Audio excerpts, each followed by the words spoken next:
சுடுகாட்டில் நைட்டு 12 மணிக்கெலாம் ஃபைட் பண்ணியிருக்காங்க. விடிய விடிய நிஜமலையுமே அங்கே போனாங்கலாம் இருக்கும். ஏன்னா சைடில் இருந்துட்டு இருந்தது. சில ஷூட் ஆரம்பிச்சதே அன்றைக்கி தான். ஆரம்பம்னா டார்கெட் ஆடியன்ஸ்னு சொல்லுவாங்க. இது அப்படி இருக்காது. லைக் குழந்தைங்களே வந்து பார்க்கலாம். கோரியா மூமெண்ட்ஸ் இல்லாமல் ஸ்கேரி மூமெண்ட்ஸ் தான் இருக்கும். அது அவங்களும் என்ஜாய் பண்ணுவாங்க. இந்த படத்தில் சாம்சி அவர்கள் தான் வந்து மியூசிக் பண்ணியிருக்காரு. ஸோ எந்த அளவுக்கு வந்திருக்கு ஒரு சாங் சுச்சுவேஷன் சொல்லி கேட்டவொடனே திடீர்னு ஒரு சாங் வந்து அனுப்பிச்சாரு. பிரதர் இது எப்படி இருக்குது கேளுங்க பிரதர்னு ஒன்று அனுப்பிச்சாரு. நடிக்கிறது தான் அப்ரோச் பண்ணோம். அப்புறம் நிறைய ப்ரொடியூசர்ஸ்லாம் அப்படி ட்ரை பண்ணோம். அது ஒரு சரியாக ஃபார்ம் ஆகலை. நானே ரைட்ஸ் வாங்குறேன், நானே ப்ரொடியூஸ் பண்ணுறேன், பண்ணுங்க அப்படின்னு. அதனால தான் நடந்தது. அவரால் தான் நடந்தது இந்த ப்ராஜெக்ட்டு. நாங்களும் டேரக்டர்ஸ் ஆகணும். ஒரு மாஸ்டர் ஷாட்லேயே வச்சு எடுத்துகிட்டு உள்ளே போயிட்டு பண்ணுறது ஒரு முறை. ஸோ உள்ளே வந்து ஆர்டிஸ்ட் இல்லைன்னா எப்படி மேனேஜ் பண்ணி சீட் பண்ணி எடுக்கலான்றது ஒரு முறை. அதெல்லாம் வந்து அவர் பயங்கரமான ஒரு டேலண்டர். இன்னும் அன்சிங்க மாட்டும் போது ரோட்லலாம் நைட்டில் வச்சு எடுத்தோம். ஏன்னா நிறைய பேர் ஃபேன்ஸ்லாம் வந்துடுவாங்க. அவங்க கண்ட்ரோல் பண்ணி எடுக்கிறதே பெரிய சேலஞ்சிங்காக இருந்தது. ஆர்டர் பண்ண ரூம்குள்ளே எடுக்கிறது அந்த மாதிரி எடுக்கிறது தான் நம்ம ஈஸி. வெளியே வந்து எடுக்கிறதுன்ற மாதிரி கொஞ்சம் கஷ்டமான விஷயம். தங்குதுறைன்றது வந்து எனக்கு பெருசாக இல்லை. தங்குதுறைக்கு மட்டும் நம்ம வந்து வேறு ஆள் ஒன்று சூஸ் பண்ணி வச்சுருந்தோம். ஏன் சார் கார்டியன் பேர் வச்சுங்க இந்த படத்தை? அதான் நீங்கள் சொன்னீங்களே.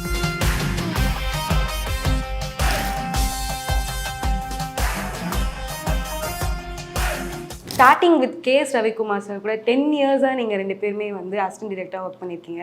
அண்ட் கூகுள் குட்டப்பா அண்ட் இப்போ வந்து பார்த்தீங்கன்னா கார்டியன் படம் எப்படி ஸ்டார்ட் ஆச்சு அப்படின்றது தெரிஞ்சுக்கலாமா இந்த படம் ஜேர்னி? இப்போ கூகுள் குட்டப்பா பண்ணிகிட்டு இருக்கும்போதே வந்து இந்த விஜய் சந்தர் சார் வந்து எனக்கு ரொம்ப ஃப்ரெண்டு. அவர் வந்து டைரக்டர்ன்றதுனால ஸ்டோரி டிஸ்கஸ்லாம் நான் போயிட்டு இருந்தேன். அப்புறம் இந்த கார்டியன் படம் வந்து இதுக்கு முன்னாடியே வந்து ஒரு கம்பெனியில் சொல்லி ஓகேயான ஒரு கதை. ஸோ சொல்லி அது சில விஷயங்கள்னால அது பண்ண முடியாமல் போயிடுச்சு. ஸோ அப்போ ட்ரை பண்ணிகிட்டு இருக்கும்போதே அவர் வந்து ப்ரொடக்ஷன் ஸ்டார்ட் பண்ண மாதிரி இருந்தார். அவர் அப்போ என்கிட்ட கதைகள் கேட்டிருக்காரு. அப்போ சரி நம்ம பண்ணுவோம் சார்னு சொல்லிட்டு இருந்தார். அப்போ இடையில நான் கூகுள் குட்டப்பா பண்ணி அதை முடிச்சிட்டோம். முடிச்சதுக்கப்புறம் அந்த பண்ணி முடிக்கும் போதே அவர் வந்து கால் பண்ணி சார் ப்ரொடக்ஷன் நான் ஸ்டார்ட் பண்ணுறேன் சார், நீங்கள் அந்த சொன்ன கதையை வந்து சொல்லுங்கள் சார் அப்படின்னாரு. ஸ்டார்டிங்கில் கதை மட்டும் தான் கொடுக்குற மாதிரி இருந்தது. சரி கதை சொல்லலான்ட்டு போய் போனால் கதை சொன்னால் கதை பிடிச்சிருந்தது அவருக்கு. அப்புறம் வந்து அன்சிகா மேடம்கிட்ட போய் சொல்லுங்கன்னாரு. சொன்ன உடனே சார் இது நீங்கள் தான் சார் பண்ணணும், அது ஸ்க்ரீன் ப்ளே பண்ணிட்டு நல்லா இருக்குது சார், நீங்களே பண்ணுங்கள் சார்னு சொன்னார். ஸோ அப்படி தான் இந்த படம் அமைஞ்சது. ஸோ டைட்டில் ஃபாண்ட் பார்க்கவே தெரியுது, அதுவே ஒரு கதை சொல்லுது. ஒரு சின்ன பொண்ணு இருக்குது அண்ட் அம்மா பொண்ணு கை வந்து இது பண்ணுற அந்த டைட்டிலே வந்து ஒரு எப்படி சொல்கிறது, நீங்கள் ரொம்ப எஃபர்ட் போட்டு பண்ண மாதிரி இருக்கு இல்லையா? ஸோ அந்த டைட்டில் அண்ட் இந்த ஃபாண்ட் அண்ட் ஸ்டோரி டெல்லிங் பற்றி தான் சொல்ல முடியுமா? ரொம்ப சொன்னால் அந்த குழந்தையை காப்பாற்றுற ஒரு கை. ஸோ அதான் கார்டியன்.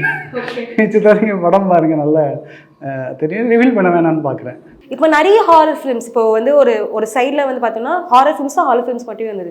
ரொமான்டிக் படம்னா ரொமான்டிக் படமே வந்திருக்கு. சில பேர் வந்து ஹாரர் சூஸ் பண்ணும்போது என்னன்னா இட்ஸ் வெரி எப்படி சொல்கிறது, ஒரு safe side to convey people அப்படின்னு சொல்லிட்டு சொல்கிறாங்க. உங்களை பொறுத்த வரைக்கும் ஒரு ஹாரர் ஃபிலிம்னா என்ன சார்? இல்லை, ஹாரர் ஃபிலிம்லேயே பார்த்தீங்கன்னா ஜஸ்ட் ஹாரர் த்ரில்லர் மட்டுமே இருக்குது. ஹாரர் காமெடி நிறைய ஜானர்ஸ் இருக்குது. பட் இதில் பார்த்தீங்கன்னா இதில் எல்லா எமோஷன்ஸுமே இதில் இருக்கும். But it's basically horror suspense த்ரில்லர்னு சொல்லலாம். பட் அதுலேயே வந்து எல்லா கைண்ட் ஆஃப் என்டர்டெயின்மெண்ட்ஸ், காமெடி, குழந்தைங்களும் வந்து பார்க்குற அளவுக்கு தான் அந்த படம் இருக்கும். ரொம்ப கோரி மூமெண்ட்ஸ் எல்லாம் இருக்காது. ஒரு ஸ்கேரி மூமெண்ட்ஸ் நிறைய இருக்கும். அந்த ஹாரர்லேயே வேறு ஒரு டைமென்ஷன் இதில் இருக்கும். இப்போ வந்து குழந்தைங்க எல்லாம் வந்து பெரியவங்களும் ஹாரர் படம் பார்க்கணுன்னா ஒரு மைண்ட் செட் வருவாங்கல்ல. சில மூமெண்ட்ஸ் வந்து நம்மளை பயங்கரமாக த்ரில்லிங்காக இருக்கணும், சில மூமெண்ட்ஸ் வந்து கூட்ஸ் பம்பு வரணும், சீட் நிலையில் உட்காந்துருக்கணும். அந்த மாதிரியான எல்லாமே இதில் ஸ்க்ரீன் ப்ளேவே இதில் கொண்டு வந்திருக்கோம். அதே நேரத்தில் ஒரு கதை அம்சமாகவும் இருக்கும். ஸோ ஒரு ஹாரர் படம் ஏதோ ஒன்று மாதிரி இல்லாமல் ஃபஸ்ட்டு சீன்லேருந்து லாஸ்ட் சீன் வரையும் ரொம்ப சஸ்பென்ஸ் த்ரில்லராகவே ஒரு கிரிப்பிங்காகவே ஸ்க்ரீன் ப்ளே பண்ணியிருக்கேன் அதில். ஓகே, ஸோ ஒரு பேய் படம், ஒரு ஹாரர் படம், த்ரில்லர் படம்னா மியூசிக் ரொம்ப இம்பார்ட்டன்ட் சொல்லுவாங்க. அதுதான் வந்து ஒரு மக்களுக்கு வந்து ஒரு பயத்தையோ இல்லை எமோஷன்ஸை வந்து காமிக்கிற மாதிரி. இந்த படத்தில் சாம்சி அவர்கள் தான் வந்து மியூசிக் பண்ணியிருக்காரு. ஸோ எந்த அளவுக்கு வந்திருக்கு, அவர் கூட ஒர்க் பண்ண எக்ஸ்பீரியன்ஸ் பற்றி? இல்லை, அவர் ஒரு பேக்ரவுண்ட் ஸ்கோர் எல்லாருக்குமே தெரியும். எக்ஸலண்ட்டாக பண்ணுவார், பெருசாக எலிவேட் பண்ணிவிடுவார். இதில் அது மட்டும் இல்லாமல் சாங்ஸுமே நல்லா இருக்குது. ஸோ இதில் வந்து சாங்ஸுமே அவர் வந்து ஒரு எமோஷ்னல் சாங் ஒன்று, ஒரு பெப்பியான நம்பர் ஒன்று. ஸோ அதிலே நிறைய டைமென்ஷன்ஸ் இருக்குது. சாங்குமே அதில் நல்லா அமைஞ்சிருக்கு. ஒரு சாங் அவரே எழுதியிருக்காரு, அவரே வந்து பாடியிருக்காரு. ஒரு சாங் சுச்சுவேஷன் சொல்லி கேட்டவுடனே திடீர்னு ஒரு சாங் வந்து அமிச்சார். பிரதர் இது எப்படி இருக்குது கேளுங்க பிரதர்னு ஒன்று அமிச்சார். கரெக்டாக அதை அமிச்சதை கேட்ட ஒரு சாங்காகவே இருக்குது. நம்ம ஃபைனல் மிக்சிங்கில் போனால் ஒரு சாங் கேட்போம்ல, ஃபஸ்ட் டியூன் தானே ஒரு டைரக்டர் மியூசிக் டைரக்டர் அனுப்புவாங்க. சாங்காகவே பாடி அமிச்சிட்டாரு. பிரதர் நல்லா இருக்குது பிரதர், யார் பிரதர் எழுதுனாங்கன்னு சொல்லி நான் தான் பிரதர் எழுதுனேன், யார் பிரதர் பாடினாங்க, நான் தான் பிரதர் பாடினாங்கன்னா அப்படியே ஓகே பண்ணிட்டோம். அவர் 2-3 இது மட்டும் தான் பண்ணோம். அதை நீங்கள் சாங் கூட பார்த்துருப்பீங்க. ஒரு லவ் சாங் சூப்பராக பண்ணார். இன்னொரு சாங் அவரே எழுதியே கொடுத்துட்டாரு. ஸோ இவர் கொஞ்சம் வித்தியாசமாக நம்ம சாம்சிஎஸ் இருந்தார். ஏன்னா அவர் வந்து அந்த நம்மக்கிட்ட ஒரு விஷுவல் என்ன இருக்குன்னு அவர் கேட்டு வாங்கிட்டு அவரே வார்த்தைகளை போட்டு பண்ணும்போது நமக்கு ரொம்ப கேட்சியாக பிடிச்சிருது. பிரிச்சுட்டார். ஆர்ஆர் பிஜிஎம்லாம் நிறையா இடத்துல நீங்கள் வந்து ஃபீல் பண்ணுவீங்க. கூஸ் பம்ப்ஸ் வர்றதோ ஒரு த்ரில்லிங்கோ வந்து வேறு லெவலில் பண்ணிட்டார். ஹன்சிகா எப்படி இந்த படத்துக்குள்ளே வந்தாங்க, எப்படி அவங்களுக்கு கேஸ்ட் பண்ணணும்னு தோணுச்சு உங்களுக்கு ஃபர்ஸ்ட்? ஆக்சுவலாக அது ஆல்ரெடி ஃபிக்ஸ்டு. அது ப்ரொடியூசர் வந்து ஹன்சிகா டேட்ஸ் வாங்கியிருந்தாங்க. ஸோ அப்புறமா தான் ஸோ அதுக்கேற்ற மாதிரி தான் இந்த அதுக்கேற்ற மாதிரி தான் இப்போ கதை அவங்கக்கிட்ட அவரை ஃபிக்ஸ் பண்ணிவிட்டு அந்த ஹன்சிகா மேடத்துக்கு கதை சொல்கிறது தான் எனக்கு கூப்பிட்டாங்க. ஸோ நான் அவர் ஃபிக்ஸ் பண்ணிவிட்டு அது அந்த போஸ்ட் ப்ரொடக்ஷன் கூகுள் கிட்ட போய் ஒர்க் பண்ணிகிட்டு இருக்கும்போது, சார் நீங்கள் வந்து நான் ஏற்கனவே கதை சொல்லியிருந்தேன்னு சொன்னேன் இல்லையா, சார் அந்த கதையை வந்து சொல்லுங்கள் சார்னு சொன்னோன்னே அந்த ஹன்சிகா மேடம் டேட் நம்மக்கிட்ட இருக்குது சார் வாங்கினோன்னே கதை சொன்னேன். ஃபஸ்ட்டு அந்த ஹீரோக்காக இருந்தது. சரி கொஞ்சம் மாற்றி ஹன்சிகா மேடம் சொல்லுங்கள் சார், மாற்றி சொன்னேன். உடனே அவருக்கு ரொம்ப பிடிச்சிருச்சு. ஸோ அப்படி தான் வந்து நம்ம வந்தோம். ஆனால் நமக்கு தெரியும் இல்லை, ஏற்கனவே அரண்மனையெல்லாம் பண்ணியிருக்காங்க. ஸோ நம்ம அவங்கள லீடாக வச்சு பண்ணும்போது என்ன பண்ணணும், எப்போயும் ஒரு ஹீரோவுக்கு ஒரு கதை எழுதுறதுன்றது வேறு, ஒரு ஹீரோயினுக்கு ஒரு கதை எழுதுன்றது வேறு. ஏன்னா அவங்கள வந்து உள்ளே கொண்டு வரணும், அவங்க அடித்தா ஆடியன்ஸ் நம்பணும், அவங்க ஒரு விஷயம் பண்ணும்போது ஆடியன்ஸ் ஏற்றுக்கணும். அதுக்கு தகுந்த மாதிரி நிறைய விஷயங்கள் வந்து திரைக்கதையில் பண்ணியிருக்கேன். Moving on to your first film Koogle Kattappa, KS Ravikumar sir கூட நீங்கள் ஒர்க் பண்ணியிருக்கீங்க. பட் ஸ்டில் அவர் இருந்தாலுமே அவர் உங்கள் படத்தில் ஆக்ட் பண்ணியிருக்காரு இல்லையா? ஸோ அது எப்படி அவர் ஃபஸ்ட்டு உங்களுக்கு நீங்கள் கதை அவர்கிட்ட போய் சொன்னீங்களா? அந்த இல்லை, ஆக்சுவலாக நாங்கள் அந்த படத்தை தான் காமிச்சோம். அந்த மலையாளம் ரீமேக் ஒரிஜினல் இருக்கு இல்லையா, அதை ஆக்சுவலாக பார்க்கும்போது சரி இவர் கரெக்டாக இருப்பாருன்னு, அவருக்கு ஃப்ரெஷ்ஷாக இருக்கும். ரெகுலரான ஆர்டிஸ்ட் நிறைய பேர் இருக்காங்க, பட் இவருக்கு என்ன ஃப்ரெஷ்ஷாக இருக்கும்னு தோணுச்சு. ஸோ அதனால் அந்த படத்தை அவர் காமிச்சோம். படம் ஒரு கேரக்டர் ரொம்ப பிடிச்சிருந்தது.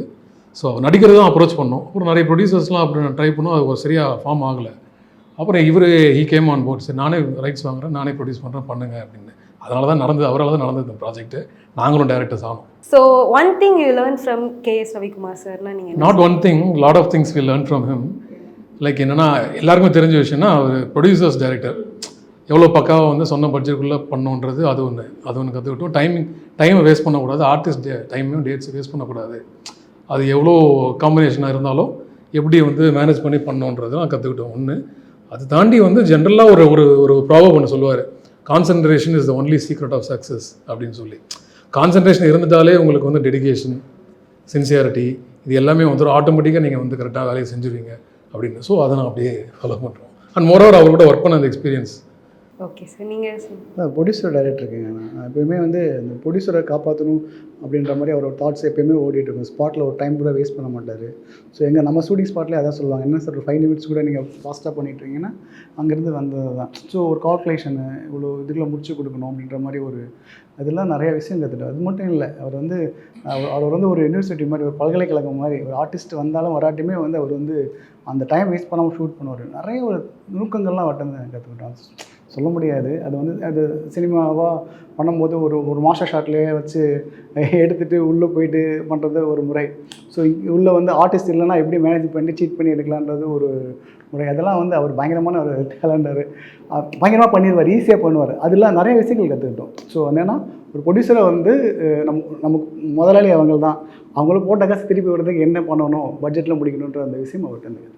ஸோ இந்த படத்துமே வந்து பார்த்தீங்கன்னா விஜய் சார் அவரும் ஒரு டைரக்டர் அண்ட் இப்போ ப்ரொடியூஸ் பண்ணியிருக்காரு. அந்த படம் போது அவருக்கு தெரியல சில விஷயங்கள் வந்து நீங்கள் எந்த மாதிரி உங்களுக்கு கான்வர்சேஷன் நடக்கும் உங்களுக்கு ப்ரொடியூசருக்கு? பெருசாக இல்லை, ஏன்னா ஃப்ரெண்டு தானே எனக்கு.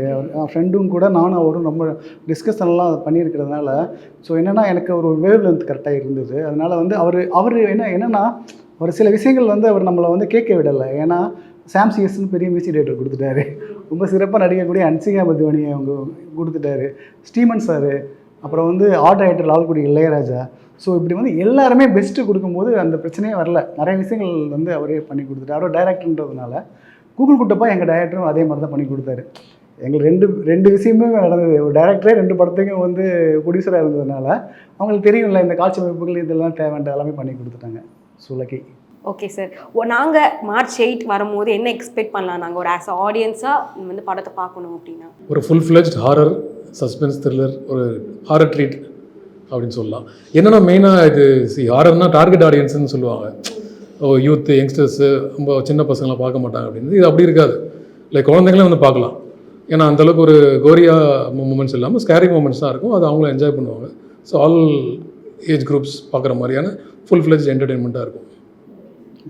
என்னென்னா ஒரு 2 ஹவர்ஸ் ஒரு ஃபேமிலியோட ஸ்பெண்ட் பண்ணி ஒரு படம் பார்க்கணும் தோணும் போது நமக்கு ஒரு ஐடியா இருக்கும். ஹாரர் படம் இதெல்லாம் இருக்கும் ஸ்கிரிப்ட் இல்லைன்னு சொல்லிட்டு அது எல்லாமே இந்த ஸ்கிரிப்டில் வந்து ஸ்க்ரீன் ப்ளேலேயே பண்ணியிருக்கோம். ஏன்னா இப்போ ஒரு ஆடியன்ஸ் என்ன வருவாங்க, 2 ஹவர்ஸ் ஒரு எங்கேஜிங்காக இருக்கணும், நல்லா என்ஜாய் பண்ணிட்டு போகணும், அதில் வந்து ஹாரர் இருக்கணும், காமெடி இருக்கணும், நம்ம பயப்படணும், நம்ம ஏதாவது ஒரு வீட்டுக்கு ஒரு விஷயத்தை எடுத்துகிட்டு போகணுன்ற மாதிரி ஒரு விஷயம் இருக்கும் இல்லையா, ஃபுல்லாக அது இருக்கும். கண்டிப்பாக எங்கேயுமே போர் அடிக்கிற மாதிரியான ஒரு எந்த விஷயமுமே அதில் வந்து இருக்காது. ஒரு நல்ல படம் பார்த்தோம்டா அப்படின்ற ஒரு திருப்தி வந்து கொடுக்கும் படம். Nice, looking forward to March 8. And இப்போ ரீசெண்ட் டைம்ஸில் வந்து பார்த்தீங்கன்னா மஞ்சுமல் பாய்ஸ், அப்புறம் வந்து பைரி, பிரேமுலு அப்படின்னு நிறைய மலையாள படம் வந்து ரிலீஸ் ஆகிட்டு இருக்கு and getting positive response from people. என்ன ஒரு விஷயத்தில் தெரியுதுன்னா, ஒரு நல்ல ஒரு கண்டென்ட், நல்ல ஒரு கிராஃப்ட் மக்கள்கிட்ட போய் கொடுத்தா கண்டிப்பாக அது வெற்றி அடையுது அப்படின்னு இருக்கு இல்லையா? அந்த நீங்கள் படம் பார்த்துட்டீங்களா? பார்த்துட்டு எப்படி இருந்துச்சு உங்களுடைய பெர்ஸ்பெக்டிவ்? ரொம்ப நல்லா இருந்துச்சு, ரொம்ப பீஸ்ஃபுல்லாக. அந்த சாங்கு குணால அந்த போட்ட சாங் வந்து போடும்போது உடம்புலாம் ஒரு மாதிரி, ஏன்னா ஒரு லவ்வுக்கு பாடின ஒரு சாங், ஒரு நட்புக்கு போட்டது வந்து ரொம்ப வித்தியாசமாக இருந்தது. நமக்கே உள்ள போயிடுச்சு அது. இப்போ ரீசெண்டாக சோஷியல் மீடியா என்ன போயிட்டு இருக்குன்னா, இதுக்கப்புறம் லவ் சாங்காக இருக்காது, இது ஒரு மாதிரி ஃப்ரெண்ட்ஷிப்பாக இருக்கும், பயம் கலந்த ஒரு சாங்காக இருக்குது, இதுக்கப்புறம் பார்க்க போகிறோம் அப்படின்ற மாதிரி. இல்லை, அந்த சாங்கை தாண்டி ஒரு சர்வைவல் த்ரில்லர் வந்துட்டு நம்ம சவுத்தில் வந்து எனக்கு தெரிஞ்சு இதான் நான் பார்க்குறது ஃபஸ்ட்டுன்னு நினைக்கிறேன். ஸோ அது புதுசான ஒரு டைமென்ஷன் இருந்துச்சு, ரொம்ப நல்லா இருந்துச்சு.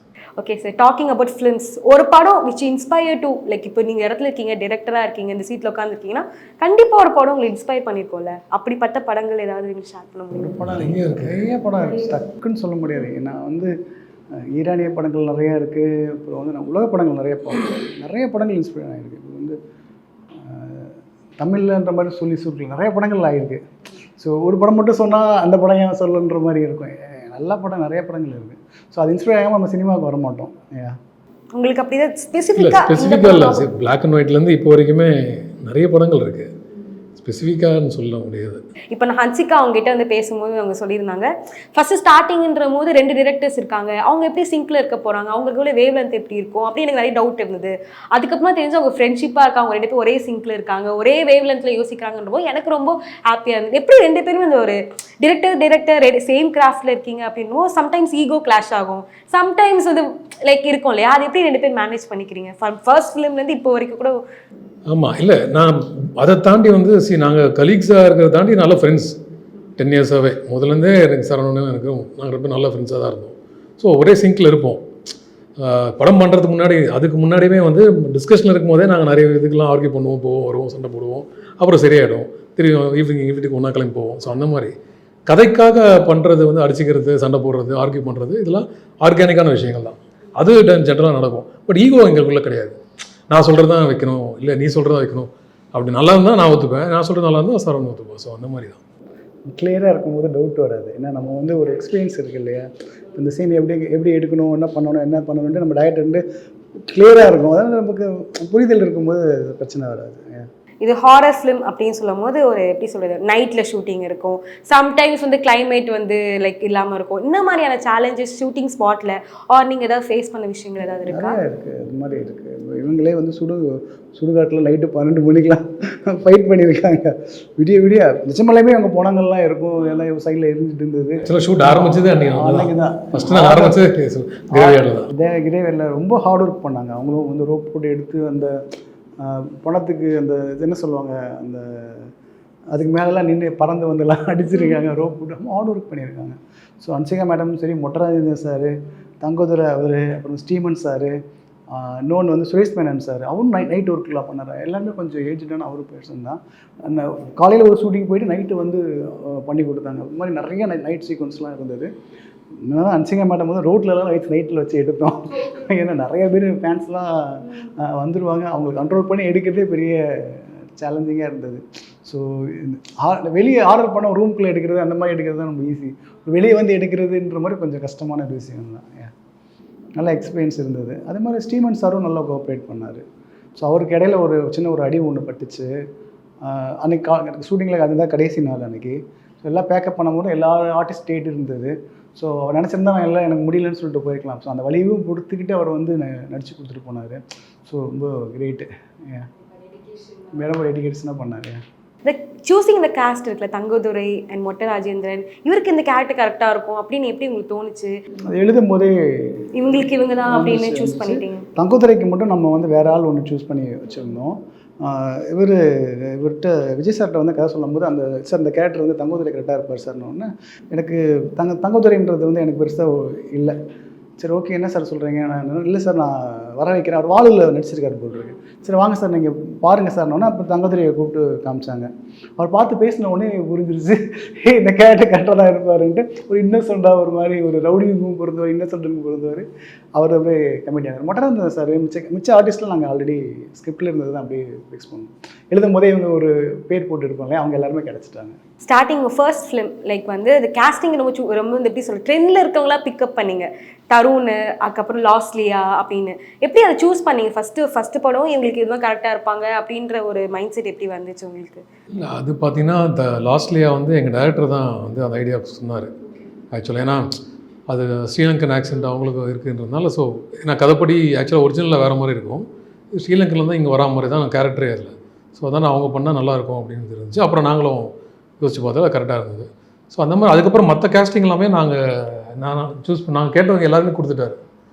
ஸோ லைக் மனோபாலா இருக்கட்டும், அப்புறம் யோகி பாபு இருக்கட்டும். ஸோ எல்லாருமே வந்து நாங்கள் கேட்டவங்க எல்லாருமே அவர் கொடுத்துட்டாரு. So we are lucky to say.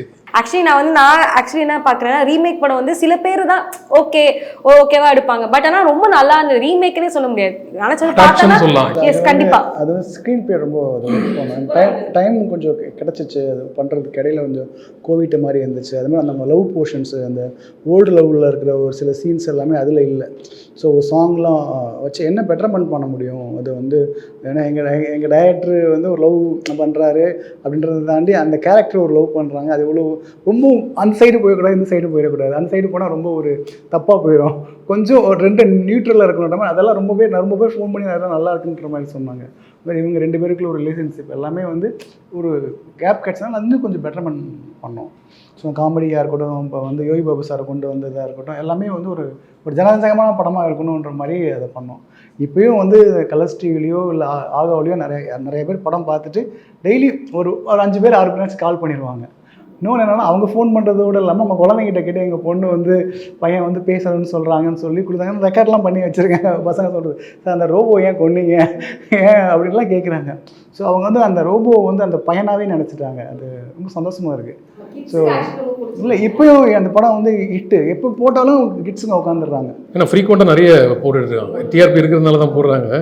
கலர்ஸ்லேயும் ஆகட்டும் ஆகாலையும் நிறைய பேர் சொல்லுவாங்க. லைக் யங்ஸ்டர்ஸ் யங் ஏஜ் உள்ள யங்ஸ்டர்ஸும் பார்க்குறாங்க, அவங்க நல்லா இருக்குன்னு சொல்லுவாங்க. திடீர்னு பார்த்துட்டு எங்கள் அம்மாவுக்கும் பிடிச்சிருந்தது சார்னு சொல்லுவாங்க. எங்கள் வீட்டில் எங்கள் எப்போ போட்டாலும் பார்ப்பாங்க அப்படின்வாங்க. ஸோ எல்லா ஏஜ் குரூப்ஸுமே பிடிச்சிருந்த கூட. அதே மாதிரி கார்டியன்லேயும் ஒரு சின்ன மேட்டர் அந்த குழந்தைங்களை கவர் பண்ணுறக்கூடிய ஒரு விஷயமும் இருக்குது. ஏன்னா சொன்னீங்க அந்த குழந்தை மேட்டர்னு சொல்லிட்டு அது வந்து கண்டிப்பாக வந்து கார்டியனும் வந்து எல்லா குழந்தைங்களுக்கும் உமனுக்கு பிடிக்கும். அது வந்து 8ஆம் தேதி வந்து உமன்ஸ் டே அன்றைக்கி வர்றது வந்து காட் கிரேஸ் தான். ஏன்னா படமே வந்து உமன் லீடு. அது உமனுக்கு வரக்கூடிய ஒரு பிரச்சனை அதை வந்து பேஸ் பண்ணக்கூடிய ஒரு படம். ஒரு குட்டி பொண்ணு, அதுவும் வந்து ஒரு பொண்ணோட கேரக்டர் எல்லாமே சேர்ந்து கரெக்டாக அந்த டேட்டை வந்து பண்ணியிருக்கு. கண்டிப்பாக இந்த குழந்தைங்களோட ஃபேமிலியோட எல்லா பெண்களும் பார்க்கக்கூடிய ரசிக்கக்கூடிய ஒரு படமாக ஜனரஞ்சகமாக இருக்கும். ஏன் சார் கார்டியன் பேர் வச்சிங்க இந்த படத்தை? அதான் நீங்கள் சொன்னீங்களே ஒரு கை இருக்குது குழந்தை, அதனால கார்டியன் இல்லை நீங்கள் அது சில விஷயம் உள்ள படத்தில் வச்சுருக்கீங்க. கண்டிப்பாக we looking forward to March 8. கண்டிப்பாக வந்து எல்லாருமே ஒரு விஷுவலாகவும் மியூசிக்காகவும் ஸ்டோரியாகவும் நல்லா நான் நிறைய எக்ஸ்பெக்ட் பண்ணலாம்னு நினைக்கிறேன். ஸோ கண்டிப்பாக வந்து எல்லாருமே March 8 வந்து வீட்டில் போய் பார்க்கலாம். ஸோ தேங்க்யூ ரொம்ப நன்றி.